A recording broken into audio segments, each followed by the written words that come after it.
नमस्कार बच्चों, विद्यालय की ऑनलाइन क्लास में आपका स्वागत है।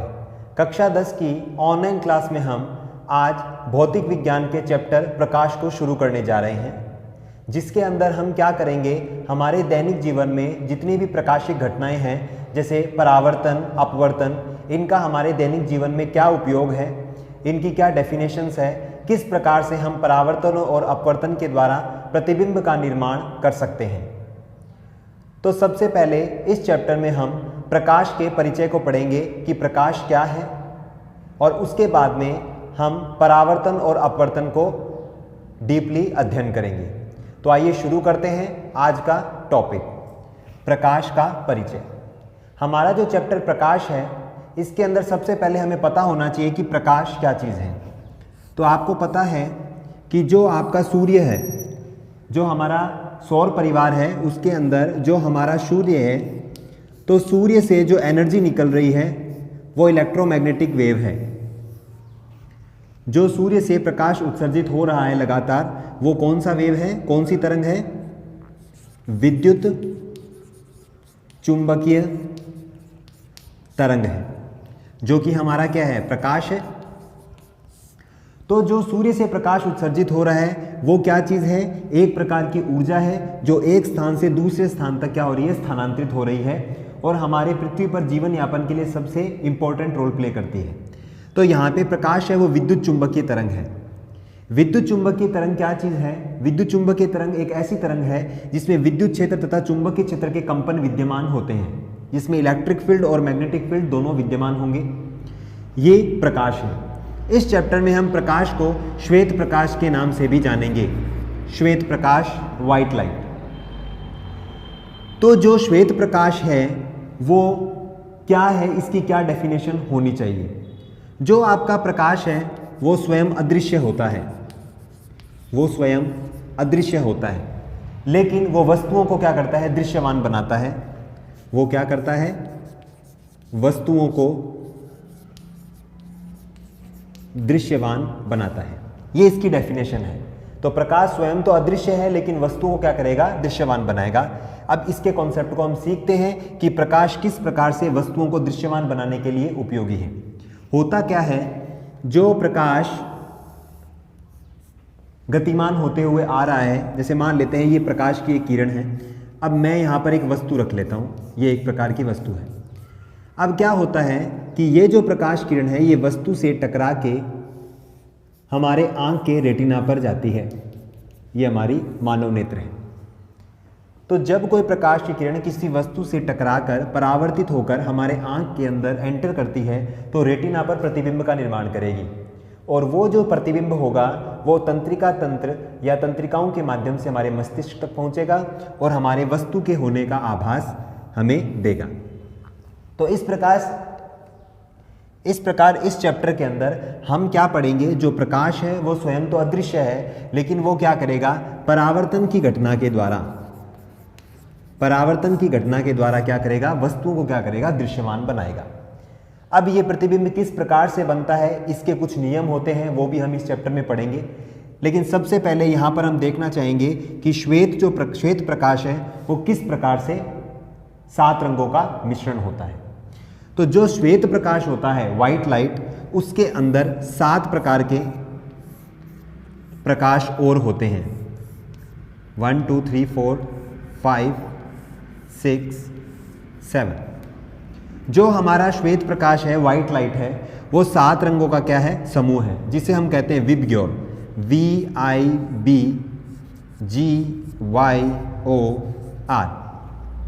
जिस प्रकार आप क्या करते हैं, प्रिज्म के ऊपर जब प्रकाश व्हाइट लाइट को आपतित करते हैं तो प्रिज्म क्या करता है, प्रकाश को 7 रंगों में बांट देता है। तो इसे हम स्पेक्ट्रम नाम दे सकते हैं, स्पेक्ट्रम।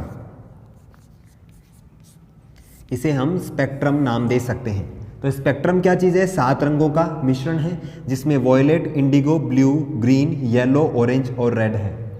बैंगनी, नील, ब्लू, हरा, येलो, पीला, ऑरेंज, नारंगी, रेड, लाल, इस प्रकार से जो हमारा श्वेत प्रकाश है वो क्या होता है, 7 रंगों का मिश्रण होता है जिसे हम कहते हैं विबग्योर और इसे हम कहेंगे स्पेक्ट्रम। कोई वस्तु हमें लाल दिखाई दे रही है, कोई वस्तु हमें येलो दिखाई दे रही है, वाइट या ब्लैक दिखाई दे रही है, उसके पीछे इसी स्पेक्ट्रम का क्या है, योगदान है और इस परावर्तन की घटना का योगदान है। अब हम ये सीखेंगे कि कोई वस्तु हमें रंगीन क्यों दिखाई देती है या ब्लैक क्यों दिखाई देती है। आप इस चार्ट को नोट कर सकते हैं। तो जैसे आपकी कोई वस्तु है, इसका कलर रेड है, ये हमें लाल क्यों दिखाई दे रही है। वास्तव में होता क्या है, जो प्रकाश की किरण आपतित होती है उसमें विबग्योर है, VIBGYOR,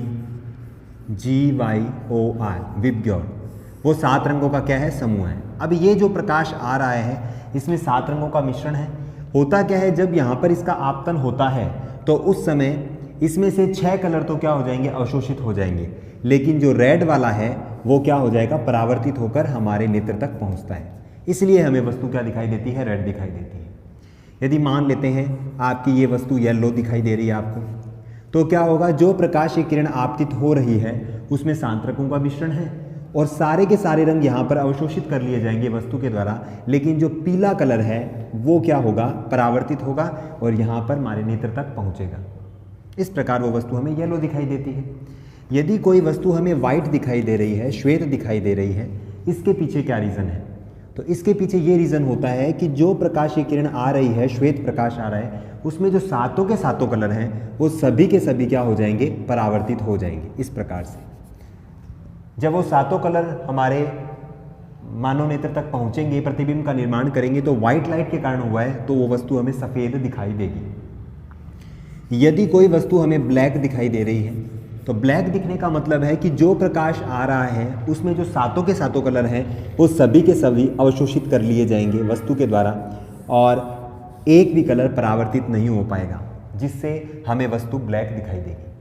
तो इस प्रकार जो आपका श्वेत प्रकाश है, जो प्रकाश है वो स्वयं तो अदृश्य है, एक ऊर्जा है, एक ऊर्जा की तरंग है, वो स्वयं अदृश्य है लेकिन वस्तुओं को क्या कर रही है, दृश्यमान बना रही है।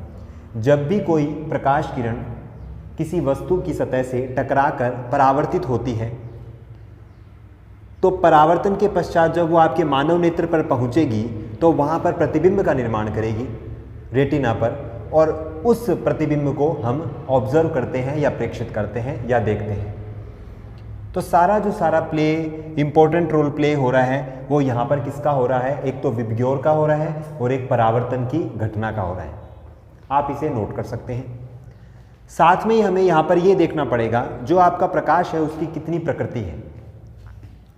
जो आपका प्रकाश है उसकी प्रकृति क्या है, प्रकृति क्या है। प्रकाश की मुख्यतः 3 प्रकृतियां हैं। इस चैप्टर में हम प्रकाश को सरल रेखा के रूप में मानेंगे, सरल रेखीय प्रकृति। एक इसकी प्रकृति होगी तरंग प्रकृति और एक होगी कणीय प्रकृति, कणीय प्रकृति। तो बेसिकली कोई भी जो आपका तरंग है या जो आपकी प्रकाश है उसके 2 नेचर होते हैं, एक तो होता है तरंग प्रकृति और एक होती है कणीय प्रकृति। लेकिन इस चैप्टर में हम प्रकाश को सरल रेखा के रूप में मानेंगे। ऐसा क्यों है? जब आप क्या करेंगे, परावर्तन और अपवर्तन की घटना का अध्ययन करेंगे तो उसमें आप प्रकाश को क्या करेंगे, सरल रेखा के रूप में मानेंगे, क्योंकि आपको वहाँ पर ज्योमेट्रिकल जो मैथमेटिक्स है, ज्यामितीय गणित है, उसको क्या करना पड़ेगा, उपयोग में लेना पड़ेगा, जिसमें आपके ट्रायंगल या चतुर्भुज इनका निर्माण होगा। उसकी सहायता से हम क्या करेंगे, मैथमेटिक्स का उपयोग करके और आप अपने प्रतिबिंब का क्या करेंगे, निर्माण करेंगे। तो इसीलिए मैथमेटिक्स को या आपके एक्सपेरिमेंट को या जो डेरिवेशन होगा उसको सरल बनाने के लिए हम ऐसा मानेंगे कि जो आपका प्रकाश है वो एक सरल रेखा के रूप में क्या हो रहा है, संचरित हो रहा है। तो इस प्रकृति के अंदर हम क्या मानेंगे, जो आपका प्रकाश है वो एक सरल रेखा के रूप में इस प्रकार से प्रकाश किरण के रूप में क्या करेगा, गमन करेगा। जो आपकी तरंग प्रकृति है उसे हम ज़्यादा एक्सप्लेन में समझने की इतनी आवश्यकता नहीं है, क्योंकि आपको ये पता है कि जो आपका प्रकाश है वो एक प्रकार की तरंग है या एक प्रकार की तरंग ऊर्जा है। तो जो वेव होती है उसकी स्ट्रक्चर इस प्रकार से होती है। आप इसे भली भांति जानते हैं, 9th क्लास में आपने पढ़ रखा है कि जो आपका प्रकाश है वो यदि तरंग है, उसकी प्रकृति तरंग है, तो वेव नेचर में क्या करेगा, ट्रैवल करेगा, जिसमें ये जो डिस्टेंस होती है इसे हम क्या कहते हैं, लैम्डा, प्रकाश की तरंग दैर्ध्य। और 1 सेकंड के अंदर इसके जितने चक्कर पूरे होते हैं, 1 सेकंड जितने चक्कर पूरे होते हैं उसे हम कहते हैं तरंग की आवृत्ति। तो ये सब हम 9th क्लास में पढ़ चुके हैं कि जो आपका प्रकाश है वो तरंग प्रकृति भी रखेगा। सामान्यतः जो बड़ी कक्षाओं में आप क्या करेंगे, परावर्तन और अपवर्तन को पढ़ने के लिए सरल रेखीय प्रकृति और तरंग प्रकृति का उपयोग लेंगे। लेकिन यहाँ पर एक नई प्रकृति है, कणीय प्रकृति। ये आपके कोर्स में थोड़ा सा इसका इंट्रोडक्शन है, तो ये भी हमें पता होना चाहिए कि जो आपकी कणीय प्रकृति है उसे हम कैसे समझेंगे। इसका मतलब जो आपका प्रकाश है वो कण की भांति व्यवहार प्रदर्शित करेगा। किसकी भांति? कण की भांति। आपने फोटोन का नाम तो सुना ही होगा। किसका नाम? फोटोन। आपको पता है जो आपका प्रकाश होता है वो फोटोन के रूप में क्या होता है, संचरित होता है। तो हम क्या करेंगे, फोटोन को एक कण मानेंगे। क्या मानेंगे? फोटोन को एक कण मानेंगे, पार्टिकल मानेंगे। लेकिन ये एक ऐसा कण होगा जिसका द्रव्यमान नहीं होगा, ना इसके ऊपर आवेश होगा। क्योंकि आपको पता है एक इलेक्ट्रॉन है और एक प्रोटॉन है, एक न्यूट्रॉन है। इलेक्ट्रॉन और प्रोटॉन और न्यूट्रॉन तीनों ही कण हैं, इनके द्रव्यमान है। इसके ऊपर ऋणावेश, इसके ऊपर धनावेश, और यह है उदासीन, इस पर कोई चार्ज नहीं। लेकिन फोटोन एकमात्र एक ऐसा कण है, फोटोन एकमात्र एक ऐसा कण है जिस पर ना तो आवेश होता है और ना ही इसका क्या होता है, द्रव्यमान। क्यों? क्योंकि इसके अंदर ऊर्जा का बंडल है, ऊर्जा का पैकेट है। अब ये किस प्रकार से निर्मित होता है इसे भी हम समझना चाहेंगे। जैसे मान लेते हैं आपके पास एक प्रकाश तरंग है और ये आपकी दूसरी प्रकाश तरंग है। हम कणीय प्रकृति या फोटोन को समझना चाहते हैं, ये कैसे एक्सप्लेन की जाएगी। जब 2 या 2 से अधिक प्रकाश किरणें एक दिशा में संचरित होती हुई अध्यारोपित होती है, अध्यारोपित होने का मतलब है वो किसी स्थान पर क्या होंगी, आके मिलेंगी या अध्यारोपित होंगी, तो उनके अध्यारोपण से एक नई तरंग का क्या होगा, निर्माण होगा। इस प्रकार से एक नई प्रकार की तरंग का क्या होगा, निर्माण होगा। इसमें आप देख रहे हैं, इसमें इस प्रकार की स्ट्रक्चर बन रही है, इस प्रकार से।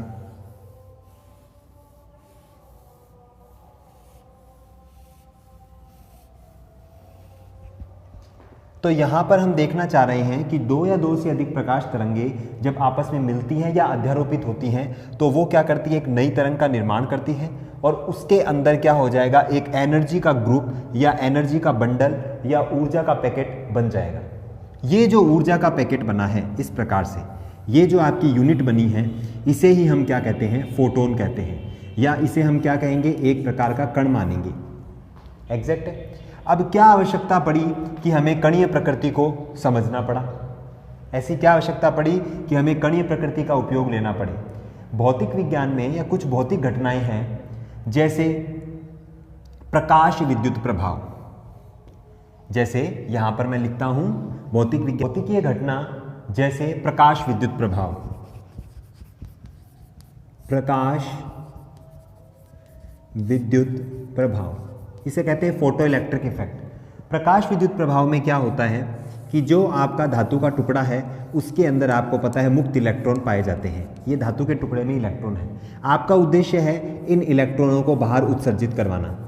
यदि आप इसकी धातु से या धातु की सतह से इलेक्ट्रॉन को उत्सर्जित करवाना चाहते हैं तो ये ऐसे ही नॉर्मली प्रकाश की सहायता से उत्सर्जित नहीं होंगे, या यदि इन्हें एक्सप्लेन करना है, इसे समझाना है, तो हम प्रकाश की तरंग प्रकृति या सरल रेखीय प्रकृति को उपयोग में नहीं ले सकते। हम प्रकाश की कणीय प्रकृति का उपयोग करके क्वांटम प्रकृति, इसे हम एक नया नाम भी दे सकते हैं, क्वांटम प्रकृति या प्रकाश का क्वांटा, जिसे हम कहते हैं फोटोन। फोटोन का उपयोग करके हम इसे समझा सकते हैं, एक्सप्लेन कर सकते हैं कि प्रकाश विद्युत प्रभाव क्या है। तो प्रकाश विद्युत प्रभाव में क्या होता है कि कोई भी जो आपका धातु है उसके अंदर जो मुक्त इलेक्ट्रॉन है उन्हें हमें क्या करना है, धातु की सतह से उत्सर्जित करवाने हैं। तो हम क्या मानेंगे, जो आपका प्रकाश आ रहा है, आपतित हो रहा है, वो तरंग रूप में नहीं मानेंगे, वो मानेंगे कणीय रूप में। प्रकाश फोटोन के रूप में आ रहा है तो क्या होगा, एक फोटोन आएगा, अपनी ऊर्जा इलेक्ट्रॉन को देगा और इलेक्ट्रॉन ऊर्जा पाकर यहाँ पर उत्सर्जित हो जाएगा। ऐसे ही दूसरा फोटोन आएगा, अपनी ऊर्जा देगा और इलेक्ट्रॉन उत्सर्जित हो जाएगा। तो इसमें हम क्या समझेंगे कि जो आपका फोटोन है उसकी प्रकृति कणीय है और वो क्या करेगा, इलेक्ट्रॉन को ऊर्जा ट्रांसफर करके और स्वयं क्या हो जाएगा, उत्सर्जित हो जाएगा, जिससे इसमें धारा का प्रवाह भी हो जाएगा। ये जो इलेक्ट्रॉन है इसे प्रकाशिक इलेक्ट्रॉन कहते हैं और ये क्या करता है, धारा का चालन करता है। ये प्रकाश विद्युत प्रभाव है। तो इस प्रभाव को समझने के लिए हमें कौन सी प्रकृति चाहिए, कणीय प्रकृति चाहिए, जिसे हम कह रहे हैं फोटोन, जो आपकी उच्च कक्षाओं में आपको पढ़ने को मिलेगा। क्वांटम फिजिक्स में जो आपके वैज्ञानिक डी ब्रोगली हैं, डी ब्रोगली की अवधारणा क्या बोलती है? वैज्ञानिक डी ब्रोगली कहते हैं कि जो आपका प्रकाश है वो कण की भांति भी व्यवहार प्रदर्शित करेगा और तरंग की भांति भी व्यवहार प्रदर्शित करेगा। दोनों नेचर होंगे, wave nature and particle nature, अर्थात उसकी प्रकृति है द्वैत। द्वैत का मतलब होता है दोहरी प्रकृति। तो वैज्ञानिक डी ब्रोगली की अवधारणा से यह बताया जा रहा है कि जो आपका प्रकाश है वो आपकी कणीय प्रकृति भी रखेगा और तरंग की भांति व्यवहार प्रदर्शित करेगा। प्रकाश आपका तरंग तो है ही, आपका प्रकाश तरंग तो है ही, लेकिन आप यदि उसे एक्सप्लेन करना चाहते हैं प्रकाश विद्युत प्रभाव को, तो आप उसको पार्टिकल नेचर की तरह भी मान सकते हैं। ये आपका प्रकाश की द्वैत प्रकृति या दोहरी प्रकृति है। इसे ऐसे भी समझ सकते हैं कि जो आपका इलेक्ट्रॉन है यह एक पार्टिकल है, ये एक कण है और इसका कुछ ना कुछ द्रव्यमान है, ये सबको पता है। तो जो आपका इलेक्ट्रॉन है वो कण तो है, लेकिन जब ये गतिमान होगा तो इससे एक तरंग संबंधित हो सकती है। इसका मतलब इलेक्ट्रॉन के भी दो नेचर हो सकते हैं, एक तरंग प्रकृति और एक कणीय प्रकृति। कण तो वो खुद है, लेकिन यदि वो गतिमान होगा तो वो तरंग की भांति व्यवहार प्रदर्शित कर सकता है, अर्थात उसके संगत एक तरंग दैर्ध्य संबंधित हो सकती है। जस्ट इसका उल्टा, प्रकाश तरंग है, तरंग तो है लेकिन अपन उसको कण मान सकते हैं। इलेक्ट्रॉन कण तो है लेकिन हम उसे तरंग मान सकते हैं। तो दे ब्रोगली हाइपोथेसिस में या दे ब्रोगली अवधारणा में हम क्या करते हैं, कोई भी जो पार्टिकल होता है उसके दोहरी प्रकृति को पढ़ते हैं, एक कणीय प्रकृति तथा एक तरंग प्रकृति। तो इस चैप्टर में हमें क्या करना है, सबसे पहले प्रकाश का इंट्रोडक्शन पढ़ना है, प्रकाश क्या है, और इस चैप्टर में हम इन तीनों प्रकृतियों में से आपकी कक्षा के स्तर के हिसाब से सरल रेखीय प्रकृति का क्या करेंगे, उपयोग लेंगे। और सरल रेखीय प्रकृति का उपयोग करके हम प्रकाश को एक किरण के रूप में मानेंगे और किसी भी वस्तु की सतह पर आपतित करके हम परावर्तन और अपवर्तन की घटनाओं का अध्ययन करेंगे। आप रेगुलर ऑनलाइन क्लास लेते रहें। धन्यवाद।